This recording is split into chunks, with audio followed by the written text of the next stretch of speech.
Yang pertama, kita tidak boleh banyak mendengar kisah semacam itu. Yang pertama, kita tidak boleh banyak mendengar kisah semacam itu dan tidak mudah percaya. Tidak boleh gampang percaya.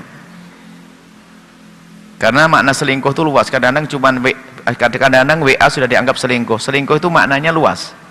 Sampai berzina, atau dia hanya sekedar masih berhubungan biarpun itu sudah rendah, istrinya orang diganggu, naudzubillah, dosa besar di hadapan Allah. Ya. Bisa jadi itu adalah dusta. Ada orang memfitnah, misalnya ada seorang karena tidak senang rumah tangga, ada seorang perempuan ternyata nge-WA kepada orang lain lalu bercerita, aku kemarin telah berzina dengan suaminya itu loh. Berarti kan bohong semuanya karena ingin merusak. Atau tiba-tiba seorang perempuan ngirim WA kepada seorang laki-laki yang tahu nomornya, bang, masih ingat tidak bang dengan saya pengalaman waktu di sana bang, masya Allah itu kenangan yang tak terlupakan. Padahal dia bohong, istrinya baca berantem sama suaminya. Makanya memang ini adalah satu, harus ada ilmunya. Kita tidak perlu banyak mendengar semacam itu, nggak perlu banyak mendengar hal-hal semacam itu. Dan jangan mudah percaya, jangan mudah percaya. Bahkan kalaupun anda melihat langsung dan percaya pun, anda nggak boleh cerita ke siapapun. Kalau anda bercerita qadhf, kalau anda ada seorang laki-laki, jangankan wanita, seorang laki-laki ngadu ke hakim, melihat ada orang berzina di depan matanya, ngelihat benar, dia kelihatan. Hakim, ada apa pak? Saya ngadu, saya terganggu di masyarakat saya. Kenapa? Ada orang berzina.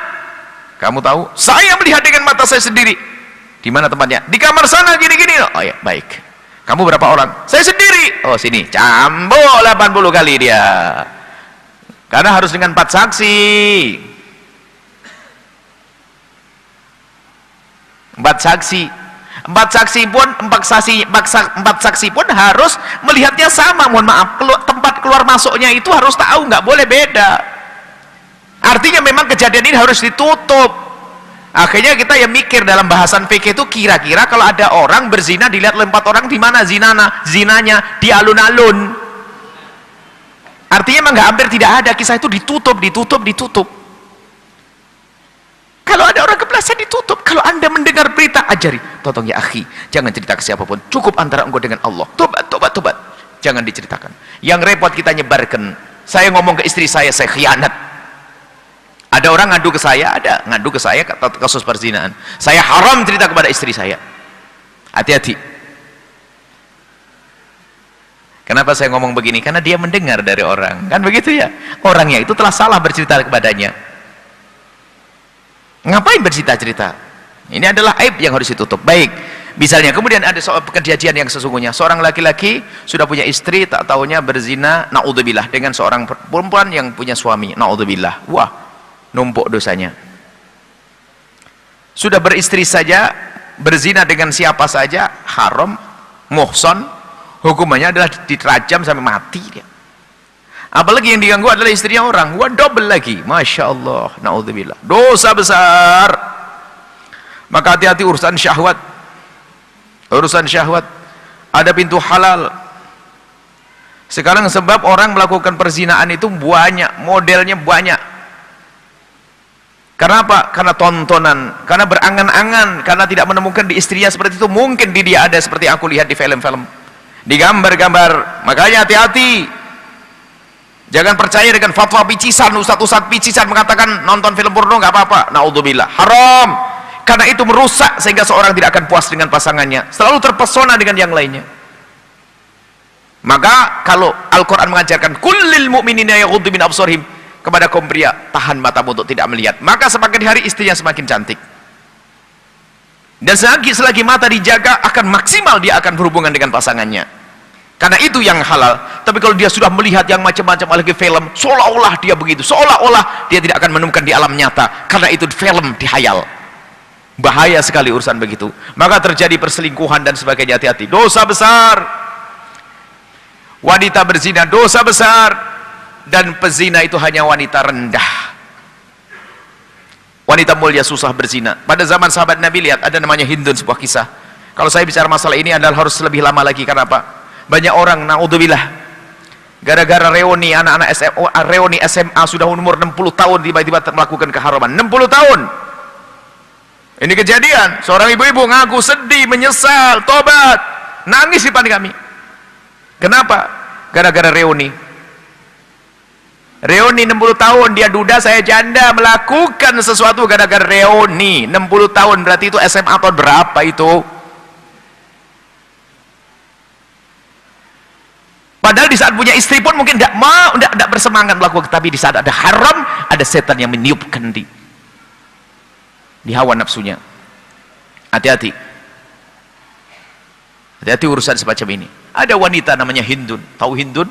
Sayyidatuna Hindun. Hindun itu adalah wanita yang hebat. Wanita yang punya martabat tinggi di kalangan orang Arab. Yang dia adalah yang menyuruh Wahsy untuk membunuh Sayyidina Hamzah.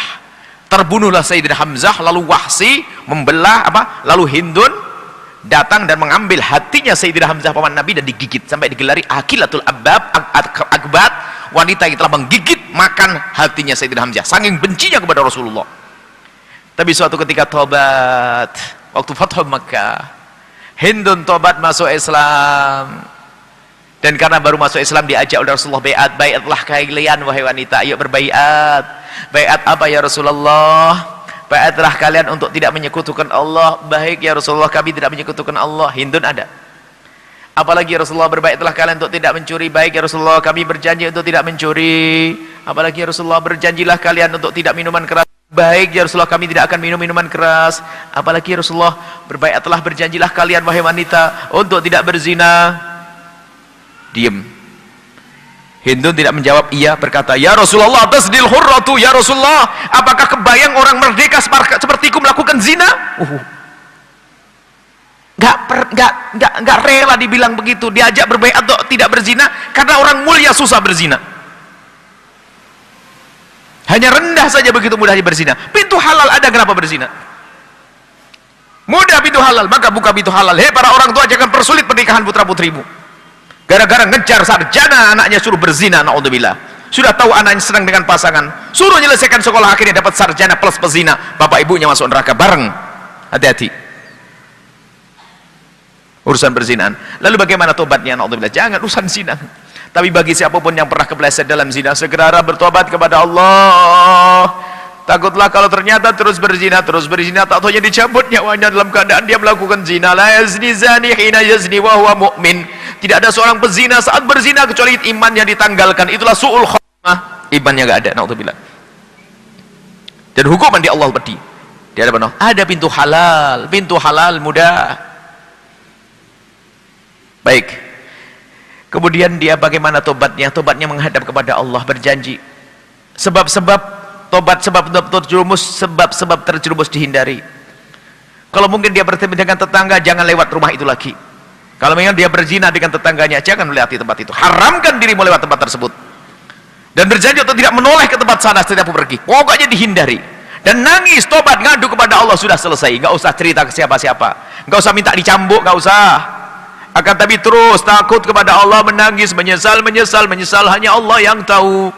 Bahkan kalau suatu pasangannya nggak tahu, nggak usah cerita kepada pasangannya, cukup dia dengan Allah. Nggak usah lalu laki-laki itu ngomong, wahai istriku, aku telah berzina dengan tetangga, nggak usah ngomong. Dan seorang wanita yang telah berzina tidak usah cerita pada suaminya, cukup ngadu kepada Allah. Tapi tobat yang sesungguhnya. Tapi hati-hati kalau tobat ternyata masih buka korden lalu ngintip, nggak diterima oleh Allah karena bohong dia.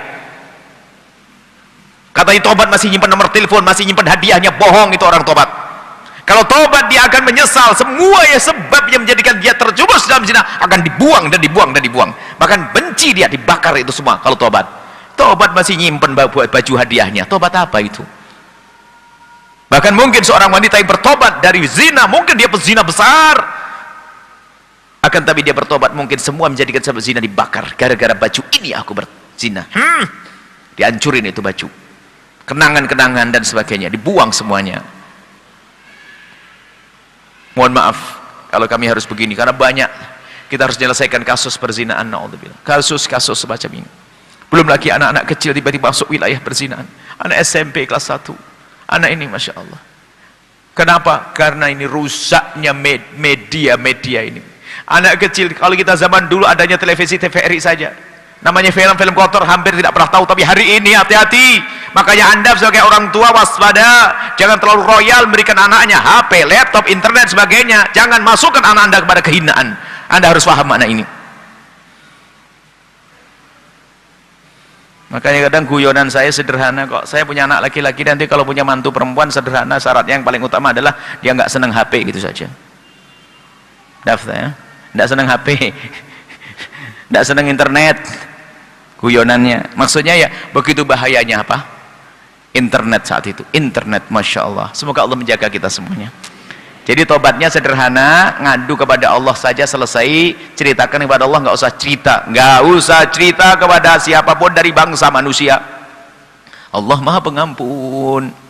Derai air mata yang akan menghapus dosa-dosa itu. Wallahu a'lam bishawab. Setelah Anda menyaksikan video ini, jangan lupa berselawat kepada baginda Nabi Muhammad sallallahu alaihi wa alihi wa sahbihi wasallam.